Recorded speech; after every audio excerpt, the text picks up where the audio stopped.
Guys, तो आज से हम जैप पेपर 1 का मॉड्यूल ए यूनिट 1 को स्टार्ट करने वाले हैं। जैप पेपर 1 आपका principle and practice of banking के बारे में है और इसका जो यूनिट 1 है वो है Indian financial system and overview. तो यहाँ जो सिंपल सा इंडियन फाइनेंशियल सिस्टम है उसके बारे में हम बेसिक इन्फॉर्मेशन समझेंगे और आने वाले दिनों में अपनी नेक्स्ट यूनिट्स में हम इनकी डिटेल्स पर जाएंगे। तो सबसे पहले अपने सेशन को स्टार्ट करते हैं और सेशन को स्टार्ट करते हुए पहला जो हम पॉइंट समझेंगे वो समझेंगे फाइनेंशियल सिस्टम। तो फाइनेंशियल सिस्टम क्या होता है, अगर मैं आपको सिंपल सी लैंग्वेज में बताऊं तो मार्केट में जो भी सरप्लस मनी है, जैसे कि आपके पास जो सेविंग पड़ी हुई है आप उसको चाहते हैं कि कहीं इन्वेस्ट करें, तो आपके पास क्या है, आपके पास पैसा सरप्लस में है। लेकिन बहुत सारे लोग ऐसे होंगे जिनको उस पैसे की ज़रूरत होगी, तो उस पैसे को उन तक कैसे पहुंचाया जाए उसका काम करता है फाइनेंशियल सिस्टम। यानी financial system means the structure that is available in an economy to mobilise the capital from various surplus sectors of economy and allocate and distribute the same to the various needy sector. यानी financial system क्या काम करता है, जो भी surplus या saving पड़ी हुई है इकोनॉमी में उसको वो उन लोगों तक पहुंचाता है जिनको उसकी ज़रूरत होती है, जैसे कि इन्वेस्टर्स को इन्वेस्टमेंट के लिए, अपना बिजनेस स्टार्ट करने के लिए पैसे की ज़रूरत होती है। और बहुत सारे कंज्यूमर होते हैं जिनको अपने अलग अलग कंजम्पशंस के लिए पैसे की ज़रूरत होती है। तो इस एक्स्ट्रा पैसे को, इस सरप्लस मनी को इन तक पहुँचाने का काम करता है फाइनेंशियल सिस्टम। ठीक है, अब फाइनेंशियल सिस्टम जो काम करता है, यहाँ कुछ फाइनेंशियल इंटरमीडियरीज होती हैं और ये इंटरमीडियरीज क्या करती हैं, ये इंटरमीडियरीज ही इन सेविंग्स को इन्वेस्टमेंट और कंजम्पशन पर्पस तक पहुंचाती हैं। बट इन इंटरमीडियरीज को बहुत सारे रेगुलेटर्स रेगुलेट करते हैं, क्योंकि आप मार्केट में ऐसा नहीं है ना कि चीज़ों को आपने छोड़ दिया, कोई तो होगा ना जो चीज़ों को कंट्रोल करेगा। तो फाइनेंशियल इंटरमीडियरीज कई सारी होती हैं, उनको कैसे रेगुलेट किया जाता है, कौन कौन सी सेंट्रल अथॉरिटी हैं, इन सारी चीज़ों के बारे में हम अब पढ़ेंगे। ओके, तो फाइनेंशियल सिस्टम मैंने आपको समझा दिया। अब देखिए कौन कौन सी सेंट्रल अथॉरिटीज़ हैं, कौन कौन सी फाइनेंशियल इंटरमीडियरीज हैं जो काम करती हैं। तो सबसे पहले बैंकिंग सेक्टर। आपको पता है बैंकिंग सेक्टर सेम काम करता है, जो आपकी सेविंग होती है वो आप बैंक के पास रखते हैं और वो बैंक उसको उन लोगों को लोन देता है जिसको उसकी ज़रूरत होती है। तो सेंट्रल बैंकिंग अथॉरिटी यानी कि हमारा जो RBI है, ठीक है। उसके बाद कैपिटल मार्केट रेगुलेटरी अथॉरिटी। अब कैपिटल मार्केट में भी आपको पता ही है, आप पैसे इन्वेस्ट करते हैं, जिसको ज़रूरत होती है वो पैसे को लोन लेता है, डेट, डिबेंचर फॉर्म में, बहुत सारी चीज़ों में। तो कैपिटल मार्केट अथॉरिटी जो है इसको कौन रेगुलेट करता है, सेबी। इसके अलावा इंश्योरेंस एंड पेंशन रेगुलेटर भी होते हैं। इंश्योरेंस सेक्टर को रेगुलेट करता है IRDA और पेंशन को रेगुलेट करता है कौन, PFRDA। ठीक है, तो ये कुछ रेगुलेटर्स हैं जो हमारे देश में सेंट्रल अथॉरिटी की तरह काम करते हैं। इनके कुछ रोल्स होते हैं, इनके कुछ फंक्शंस होते हैं। अब हम उसको समझेंगे। तो सबसे पहले आ जाते हैं सेंट्रल बैंक यानी कि रिजर्व बैंक ऑफ इंडिया यानी कि RBI के ऊपर। RBI के कुछ बहुत इंपॉर्टेंट काम है। सबसे पहला है मॉनेटरी कंट्रोल। मॉनेटरी कंट्रोल से मतलब क्या है, देखिए मॉनेटरी कंट्रोल का मतलब होता है इकोनॉमी में जो मनी सप्लाई है उसको कंट्रोल करना, यानी कैसे इन्फ्लेशन और डिफ्लेशन को मेंटेन करना है, कितना मनी सप्लाई इकोनॉमी में होना चाहिए, कितना पैसा मार्केट सर्कुलेशन में होना चाहिए, इन सारी चीज़ों को कंट्रोल करने का जो मेन काम होता है वो होता है RBI के पास। उसके बाद है सुपरविजन ओवर। तो देखिए RBI जो है उसको बहुत सारे बॉडीज़ हैं, बहुत सारे इंस्टीट्यूशंस हैं जिनको सुपरवाइज करना होता है, स्पेशली वो जो बैंकिंग सेक्टर में काम करते हैं, जैसे कि कॉमर्शियल बैंक हो गया, primary dealers, financial institution, cooperative banks and clearing and settlement system. इन सब के बारे में हम डिटेल्स अभी आने वाले स्लाइड्स में देखेंगे और मैं आपको चीज़ों को अच्छे से वहाँ एक्सप्लेन करूँगी। अच्छा, मैनेजमेंट ऑफ गवर्नमेंट डेट। अब जो हमारी सरकार है, हमारी सरकार का जो भी डेट होता है, जो उधार होता है, उसको मेंटेन करने का काम किसके पास होता है, RBI के पास, क्योंकि RBI को बैंकर टू द गवर्नमेंट भी कहा जाता है। यानी कि जब भी हमारी गवर्नमेंट को पैसे की ज़रूरत होती है, उनको वो पैसा कौन प्रोवाइड करता है, RBI। ठीक है, अब आरबीआई, मैंने आपको यहाँ बोला था मॉनेटरी कंट्रोल के बारे में। अब मॉनेटरी कंट्रोल के लिए बहुत सारे इंस्ट्रूमेंट्स हैं, जिन इंस्ट्रूमेंट्स को कौन रेगुलेट करता है? आरबीआई। जैसे कि सीआरआर हो गया, एसएलआर हो गया, bank rate, repo rate, MSF, ऐसे बहुत सारे इंस्ट्रूमेंट है जिसको यूज करके आरबीआई क्या करता है? मार्केट में मनी सप्लाई को कंट्रोल करता है। तो बैंकिंग सेक्टर से रिलेटेड या मार्केट में मनी सप्लाई से रिलेटेड जो भी रेगुलेशन है, जो भी कंट्रोल है, वो किसके द्वारा किया जाता है? रिजर्व बैंक ऑफ इंडिया के द्वारा। उसके बाद अगला क्या है? अगला है कैपिटल मार्केट। अब देखिए एक बात समझिए, जो मार्केट है ये दो टाइप के होते हैं, एक होता है मनी मार्केट और एक होता है कैपिटल मार्केट। मनी मार्केट वो होता है जहां शॉर्ट इंस्ट्रूमेंट जो होते हैं, शॉर्ट टर्म वाले, वो रहते हैं, यानी कि जनरली 1 ईयर से लेस जो इंस्ट्रूमेंट होते हैं वो मनी मार्केट में उनका ट्रांजैक्शन होता है। बट जो कैपिटल मार्केट होता है, कैपिटल मार्केट में लॉन्ग टर्म इंस्ट्रूमेंट्स का ट्रांजैक्शन होता है। और इस पूरे कैपिटल मार्केट को कौन रेगुलेट करता है? SEBI, security exchange board of India. तो सबसे पहले equity market and debt market supervision and control, यानी इक्विटी मार्केट जो हम शेयर मार्केट बोलते हैं, और डेट मार्केट जैसे कि डिबेंचर और बॉन्ड्स, इसको सुपरवाइज और कंट्रोल करने का काम किसके पास होता है? सेबी के पास। सेबी और भी बहुत सारे जितने भी लोग कैपिटल मार्केट में काम कर रहे होते हैं ना, या जितने भी लोग कैपिटल मार्केट में इन्वॉल्व होते हैं, उन सबको सुपरवाइज करने का काम किसके पास होता है? सेबी के पास। जैसे कि stock exchange, brokers, equity and debt raiser. देखिए इक्विटी एंड डेट रेजर का मतलब क्या होता है? वो कंपनीज जो मार्केट से पैसा रेज करना चाहती हैं, उनको क्या होना पड़ता है? पहले सेबी के अंडर लिस्टेड होना पड़ता है, सेबी की कुछ रूल्स हैं उनको उन्हें फॉलो करना पड़ता है, उसके बाद ही वो मार्केट से पैसा क्या कर सकती हैं? रेज कर सकती हैं। ठीक है। Investment bankers, merchant bankers. Merchant bankers अगर मैं आपको सिंपल सी लैंग्वेज में बताऊं तो मर्चेंट बैंकर्स वो होते हैं जो लोन सर्विसेज प्रोवाइड करते हैं, जो अंडर राइटर्स का काम करते हैं, जो फिनेंशियल एडवाइस प्रोवाइड करते हैं, जो फंड रेजिंग में हेल्प करते हैं, यानी बहुत सारी चीज़ों में मर्चेंट बैंकर्स क्या करते हैं? हेल्प करते हैं। फिर आते हैं फॉरेन इंस्टीट्यूशनल इन्वेस्टर, जिसे हम बोलते हैं शॉर्ट में एफएफआई। कस्टोडियन, देखिए कस्टोडियन जो होता है ना, वो आपका इंस्ट्रूमेंट गायब ना हो, चोरी ना हो, तो उसकी सिक्योरिटी का काम प्रोवाइड करता है। Depositors, mutual fund. देखिए म्यूचुअल फंड में क्या होता है? बहुत सारे इन्वेस्टर्स का पैसा क्या होता है? पूल किया जाता है और उसको कहीं एक जगह इन्वेस्ट किया जाता है। इसमें क्या होता है? सिक्योरिटी ज़्यादा होती है, रिस्क कम हो जाता है, क्योंकि ज़्यादा अमाउंट है। तो जब भी ज़्यादा अमाउंट होता है तो रिस्क कम होता है, जब भी कम अमाउंट होता है तो रिस्क ज़्यादा होता है। ठीक है। Listed companies, service provider to capital and market like registrars. ठीक है। तो यानी कि कैपिटल मार्केट से रिलेटेड जो भी रेगुलेशन का काम है वो सारा काम किसके पास है? सेबी के पास। अब तीसरी बॉडी क्या थी? Insurance and pension regulatory. जैसा कि मैंने आपको बताया, इंश्योरेंस सेक्टर को रेगुलेट कौन करता है? आईआरडीए। और पेंशन सेक्टर को कौन रेगुलेट करता है? पीएफआरडीए। ठीक। अब इंश्योरेंस सेक्टर में क्या क्या काम है? सबसे पहले regulatory framework including rules and regulation for running insurance business, यानी इंश्योरेंस बिजनेस को चलाने के लिए जो भी रूल्स रेगुलेशन चाहिए उसका रेगुलेटरी फ्रेमवर्क कौन तैयार करता है? आईआरडीए। जितनी भी कंपनीज काम कर रही हैं, चाहे वो जनरल इंश्योरेंस प्रोवाइड कर रही हो, चाहे वो लाइफ इंश्योरेंस प्रोवाइड कर रही हो, इन सबको सुपरवाइज करने का काम किसके पास होता है? आईआरडीए के पास। जो भी ये कंपनीज हैं, इनकी प्राइसिंग, इनका इन्वेस्टमेंट, इनका कॉस्ट स्ट्रक्चर, ये सब कौन रेगुलेट करता है? आईआरडीए।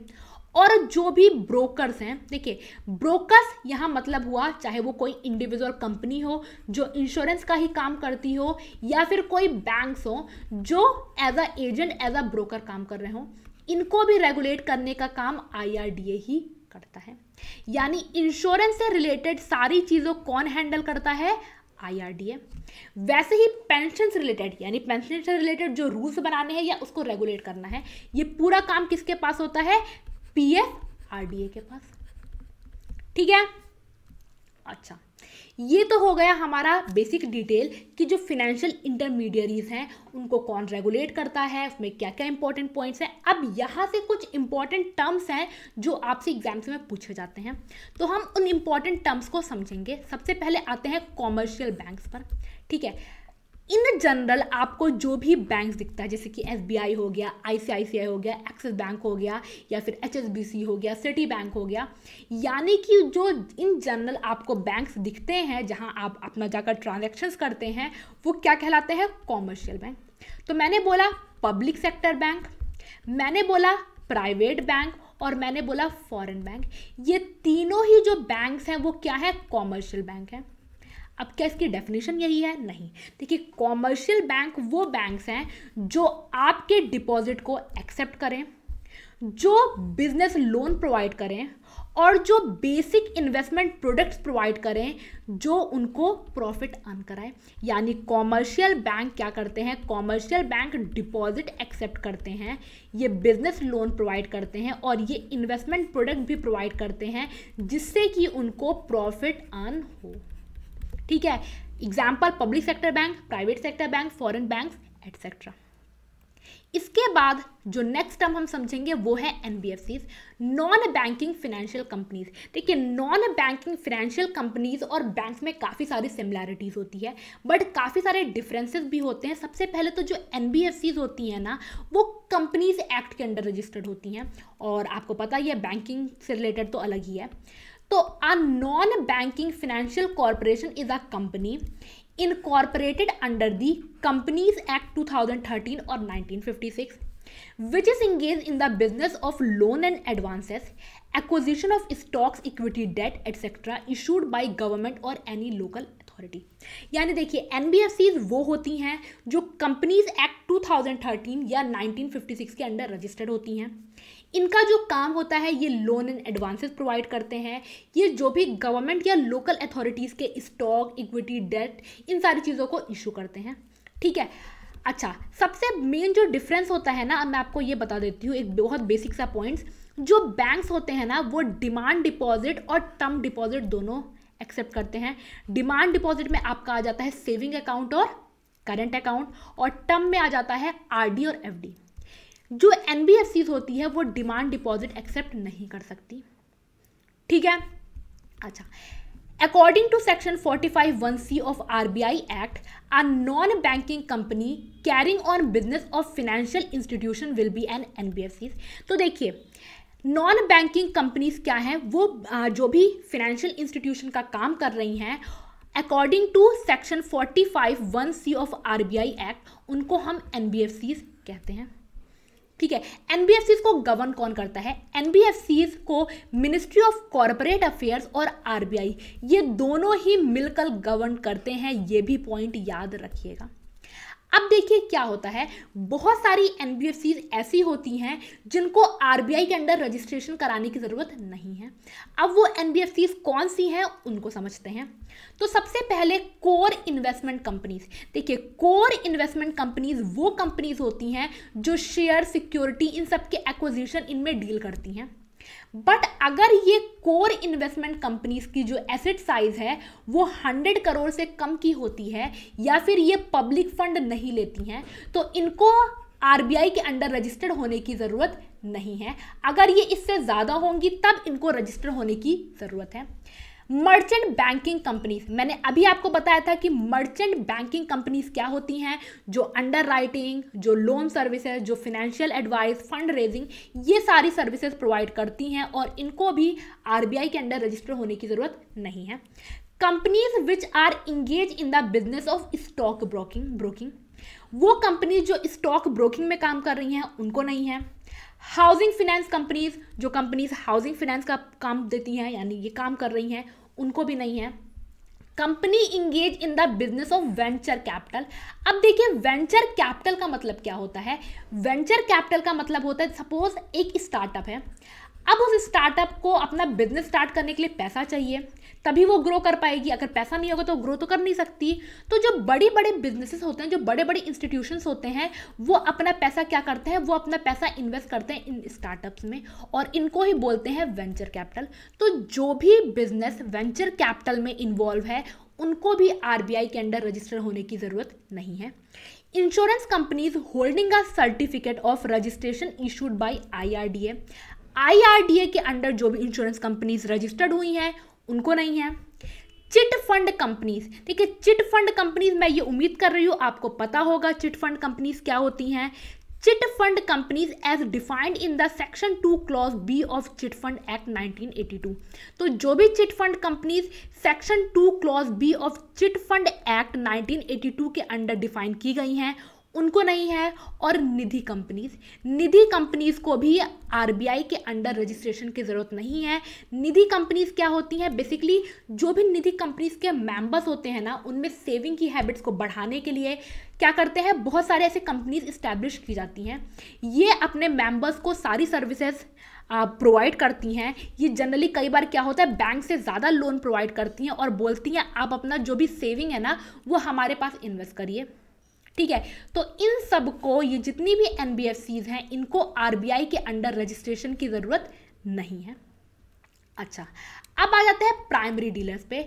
प्राइमरी डीलर्स क्या होते हैं, तो देखिए जो गवर्नमेंट सिक्योरिटीज़ होती है ना, गवर्नमेंट सिक्योरिटीज़ के में जो भी लोग डील कर रहे होते हैं, यानी प्राइमरी डीलर्स वो होते हैं जो प्राइमरी या सेकेंडरी मार्केट में गवर्नमेंट सिक्योरिटीज़ को स्ट्रेंथ प्रोवाइड करते हैं। वो गवर्नमेंट सिक्योरिटीज़ में डील करते हैं, उनको बेचने और खरीदने की जिम्मेदारी प्राइमरी डीलर्स के पास होती है।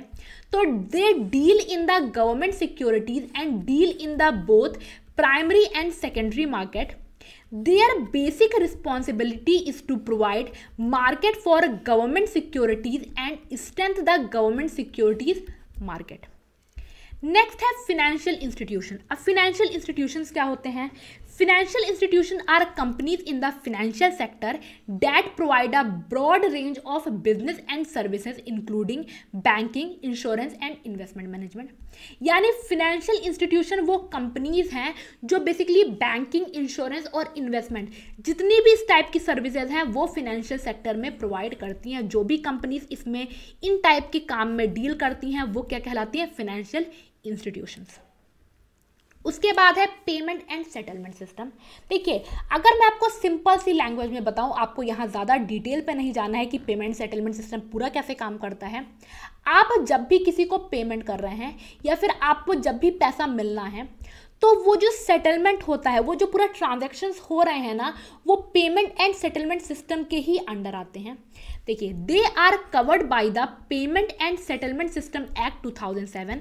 सबसे पहले ये किस एक्ट के अंडर रजिस्टर्ड है ये याद रखिएगा। Legislated in December 2007 and regulated by RBI and the board for regulation and supervision of payment and settlement system. तो देखिए पेमेंट एंड सेटलमेंट सिस्टम जो है ये 2007 एक्ट के अंडर रजिस्टर्ड है। ये आरबीआई के द्वारा रेगुलेट किया जाता है। आरबीआई की एक सब कमेटी है जिसका नाम है board for regulation and supervision of payment and settlement system, वही इसका पूरा काम देखती है। अब ये क्या काम है देखिए समझिए। आपको पता है आप इलेक्ट्रॉनिक ट्रांजैक्शंस करते हैं, ठीक है, आप आरटीजीएस, एनईएफटी इन सारी चीज़ों को यूज़ करते हैं। तो यहाँ जो भी पेमेंट का काम ढंग से हो, पूरा पेमेंट सेटलमेंट हो, पेमेंट हो गया। आप एटीएम का यूज़ करते हैं, आप मोबाइल बैंकिंग का यूज़ करते हैं, आप पॉइंट ऑफ सेल्स का यूज़ करते हैं, तो ये पेमेंट एंड सेटलमेंट का काम है। आप पेपर डॉक्यूमेंट जैसे आप वर्क हो गया, आप चेक यूज़ कर रहे हैं, आप डिमांड ड्राफ्ट यूज़ कर रहे हैं, तो बेसिकली जिस पार्टी को पेमेंट करना है और जिस पार्टी को पेमेंट रिसीव करना है, उनके बीच का जो ट्रांजैक्शंस है वो सही से हो, वो प्रॉपर हो, उसको कौन देखता है, वो यही देखा जाता है। यही है payment and settlement system. India has multiple payment and settlement system, both gross and net settlement system. उसके बाद अपने अगले पॉइंट पर आते हैं कोऑपरेटिव बैंक्स। तो देखिए कोऑपरेटिव बैंक जो होती हैं इनका मेन पर्पस होता है सोशल वेलफेयर। कोऑपरेटिव बैंक का मेन पर्पस प्रॉफिट मैक्सिमाइजेशन नहीं होता है। कोऑपरेटिव बैंक्स एक होती हैं अर्बन कोऑपरेटिव बैंक्स, ठीक है, और बाकी तो जो कोऑपरेटिव बैंक है। तो चलिए ठीक है, cooperative bank credit society in 1904 led to formation of cooperative banks. तो जो कोऑपरेटिव क्रेडिट सोसाइटी है 1904, इन्होंने ही कोऑपरेटिव बैंक के फॉर्मेशन में की बात आई। अब देखिए करंटली जो कोऑपरेटिव बैंक्स काम करती हैं, इनको कोऑपरेटिव सोसाइटी एक्ट 1965 के अंडर रजिस्टर्ड होना पड़ता है। जो अर्बन कोऑपरेटिव बैंक्स हैं इनको स्टेट गवर्नमेंट और आरबीआई रेगुलेट करता है, लेकिन जो बाकी कोऑपरेटिव बैंक्स हैं उनको नाबार्ड और आरबीआई रेगुलेट करता है। इन दोनों का डिफरेंस याद रखिएगा, ये एग्जाम में पूछा जा सकता है। ठीक है, अब ये कैसे काम करते हैं तो देखिए, कोऑपरेटिव बैंक्स के जो मेंबर्स होंगे वो अपना पैसा जमा करेंगे, यहाँ वो डिपॉजिट करेंगे, और वही डिपॉजिट जो है वो लोन के फॉर्म में दिया जाता है किसको, फार्मर्स को, छोटे बिजनेसमैन को, जिससे कि इनको ये लोन सस्ते दाम में और इजीली मिल जाता है in compare to commercial bank. ठीक है, तो जो छोटे बिजनेसमैन हैं, जो फार्मर्स हैं, उनके वेलफेयर के लिए, उनको इजीली लोन प्रोवाइड करने के लिए कोऑपरेटिव बैंक्स बनाया गया है। ओके, अच्छा, यहां मैं आपको दो टर्म समझाना चाहती हूं, पर इसीलिए मैंने ये पहले हम इसको पिक्चर से समझ लेंगे, उसके बाद हम डिटेल पर आएंगे। ये टर्म है सीआरआर और एसएलआर। सीआरआर और एसएलआर ये मॉनेटरी इंस्ट्रूमेंट हैं और मार्केट में इन्फ्लेशन और डिफ्लेशन को कंट्रोल करने के लिए इनका डायरेक्ट यूज किया जाता है आरबीआई के द्वारा। अब देखिए क्या है, सपोज आपके पास पैसा है, आप उस पैसे को लेकर गए कहाँ, कॉमर्शियल बैंक के पास, और आपने उस पैसे को डिपॉजिट कर दिया कॉमर्शियल बैंक के पास। अब कॉमर्शियल बैंक ऐसा नहीं है कि आपने सपोज 100 रुपये डिपॉजिट किया तो वो उस 100 रुपये को किसी को लोन दे सकता है। ये आरबीआई ये बेसिकली रेगुलेट करती है कि ये पूरा पैसा नहीं लोन के फॉर्म में जाए, कॉमर्शियल बैंक्स इसको कुछ सिक्योरिटी के फॉर्म में रखें। अगर ये पूरा पैसा लोन के फॉर्म में चला गया और मैं गई अपना पैसा लेने, तो कॉमर्शियल बैंक मुझे ये पैसा कहाँ से देगा? तो इसी के लिए सीआरआर और एसएलआर बेसिकली मेंटेन किया जाता है। तो कॉमर्शियल बैंक अपने एनडीटीएल, अब एनडीटीएल क्या होता है ये भी मैं आपको बताऊंगी। कॉमर्शियल बैंक अपने एनडीटीएल का कुछ हिस्सा जो आरबीआई सेट करता है, किसके पास रखता है? आरबीआई के पास। जो पैसा वो आरबीआई के पास रखता है उसको हम बोलते हैं सीआरआर, और जो पैसा वो अपने पास रखता है एज अ सिक्योरिटी उसको हम बोलते हैं एसएलआर। यानी कि सीआरआर वो है जो आरबीआई के पास होगा और एसएलआर वो है जो कॉमर्शियल बैंक अपने पास ही रखेगा। तो चलिए इसको थोड़ा सा और डिटेल में समझते हैं। CRR cash reserve ratio. सबसे पहले सीआरआर के बारे में किस एक्ट में बताया गया है? Section 42(1) of RBI act 1934। ध्यान रखिएगा, सीआरआर जो है वो आरबीआई एक्ट 1934 के 42(1) में बताया गया है। अब सीआरआर क्या है? CRR is certain percentage of NDTL the commercial bank are required to maintain in the form of cash reserve with the central bank। यानी CRR net demand and time liability का वो हिस्सा है जो बैंक्स को cash reserve के form में central bank यानी आरबीआई के पास रखना पड़ता है। ये मिनिमम 3% हो सकता है और मैक्सिमम 20% हो सकता है। इसी के बीच ये क्या होता है? फ्लक्चुएट करता है और इसको आरबीआई इन्फ्लेशन और डिफ्लेशन के अकॉर्डिंग सेट करता रहता है। Net demand and time liability का मतलब क्या होता है? देखिए, डिमांड का मतलब हो गया वो पैसा जो डिमांड पर आप बेसिकली कॉमर्शियल बैंक्स को देना पड़ेगा, जैसे कि आपका सेविंग और करंट हो गया, और टाइम लाइबिलिटी वो है जिसे कि एफडी और आरडी हो गया। ठीक है, तो इसी का प्रोपोर्शन आपको पता है, इसी का जो कुछ हिस्सा होता है वो एज अ लोन जाता है और इसी का कुछ हिस्सा सीआरआर और एसएलआर के फॉर्म में मेंटेन करना पड़ता है। अगला पॉइंट क्या है? अगला पॉइंट है एसएलआर, स्टेचुटरी लिक्विडिटी रेशियो। अब एसएलआर किस एक्ट में मेंशन है? Section 24 of banking regulation act 1949। तो ये दिमाग में रखिएगा, एग्जाम में डायरेक्ट सवाल यहां से पूछा जाता है। अब एसएलआर क्या है? SLR is certain percentage that commercial banks are required to maintain in form of cash, gold reserve and government securities within its own bank। यानी SLR वो हिस्सा है जो बैंक्स को गोल्ड, कैश या गवर्नमेंट सिक्योरिटीज के फॉर्म में अपने पास ही मेंटेन करना पड़ता है। ये मिनिमम 0% हो सकता है और मैक्सिमम 40% हो सकता है और इसको भी आरबीआई ही डिसाइड करता है।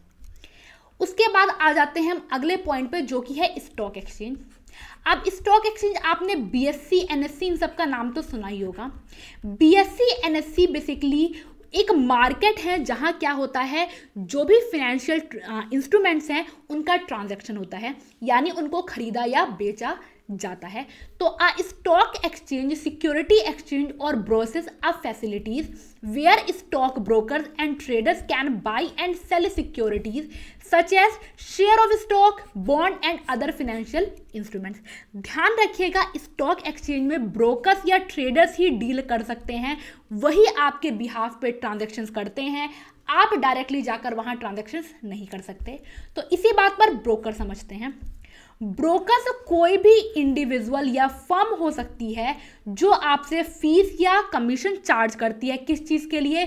सिक्योरिटी के बाई और सेल के लिए। ये जो भी ब्रोकर्स होते हैं ये कैपिटल मार्केट यानी सेबी के अंडर इनको अप्रूवल दिया जाता है और वही स्टॉक एक्सचेंज में डील कर सकते हैं। जैसे कि आपने देखा होगा कि बैंक्स के थ्रू भी आप क्या कर सकते हैं, शेयर्स को खरीद बेच सकते हैं।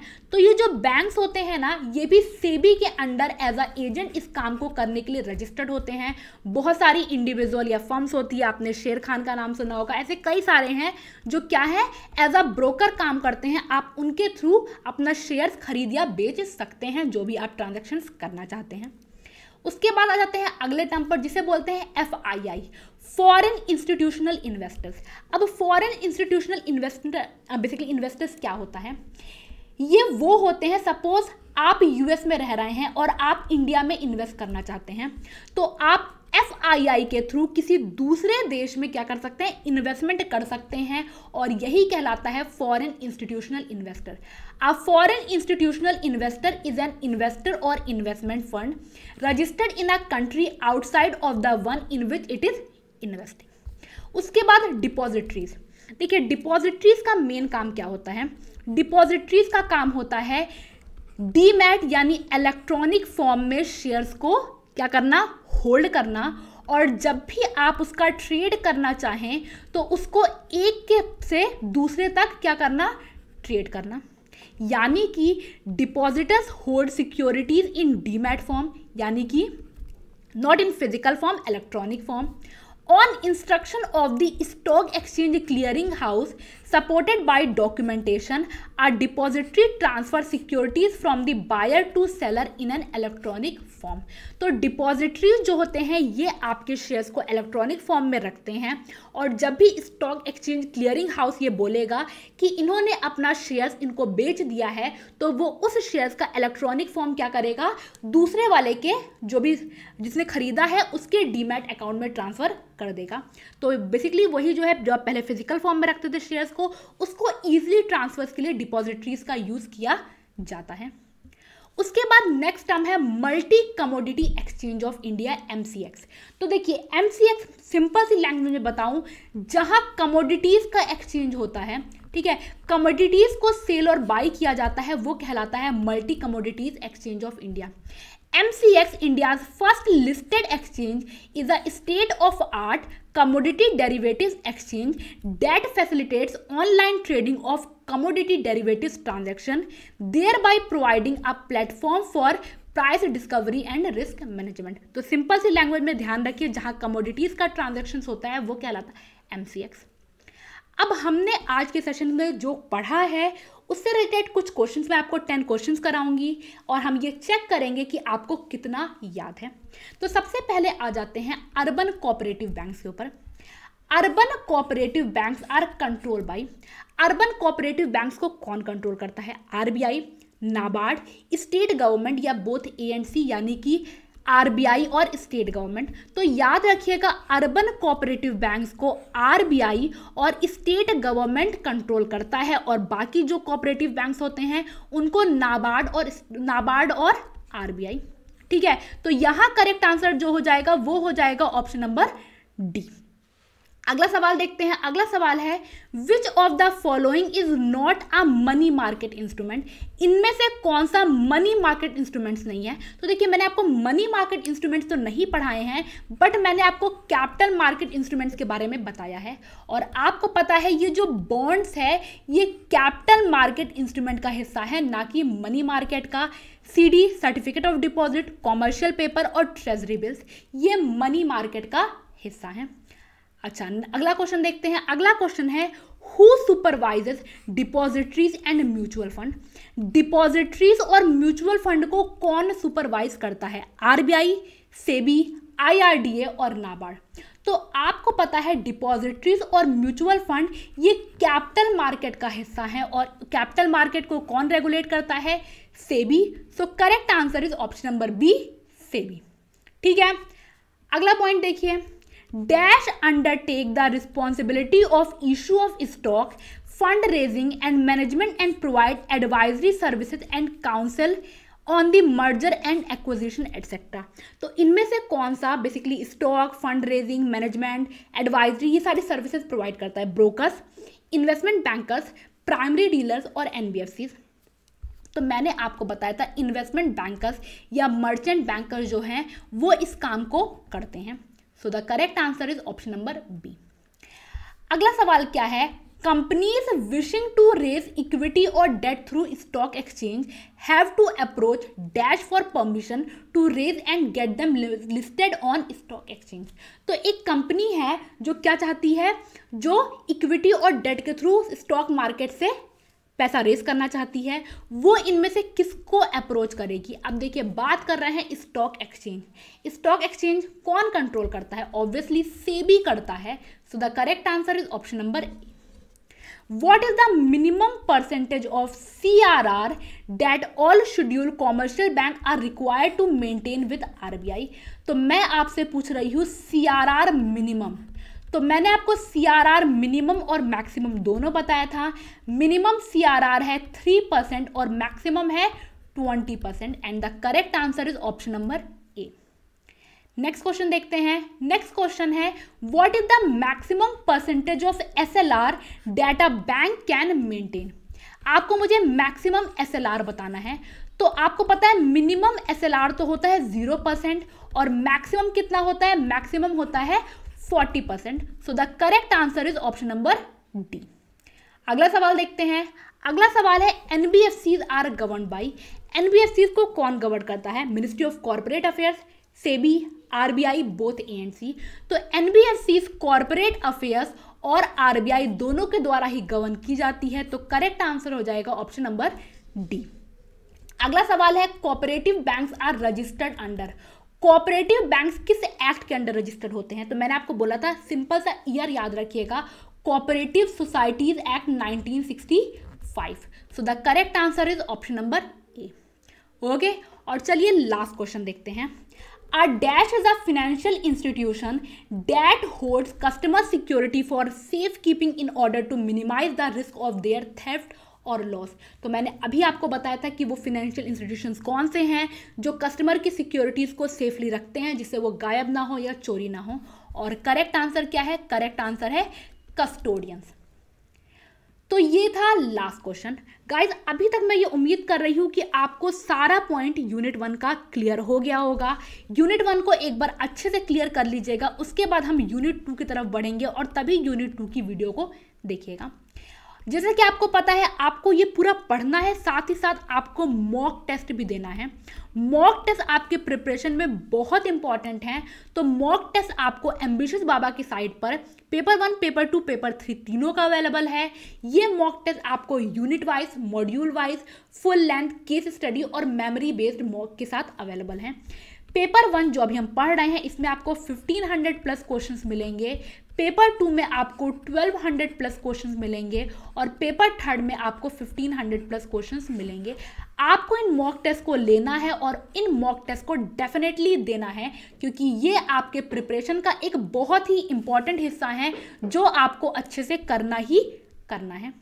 तो इसी के साथ मैं इस सेशन को यहीं ख़त्म करूँगी। अगले सेशन में मिलेंगे कुछ इंपॉर्टेंट पॉइंट्स के साथ। तो पढ़ते रहिए, ध्यान रखिए। Thank you, God bless.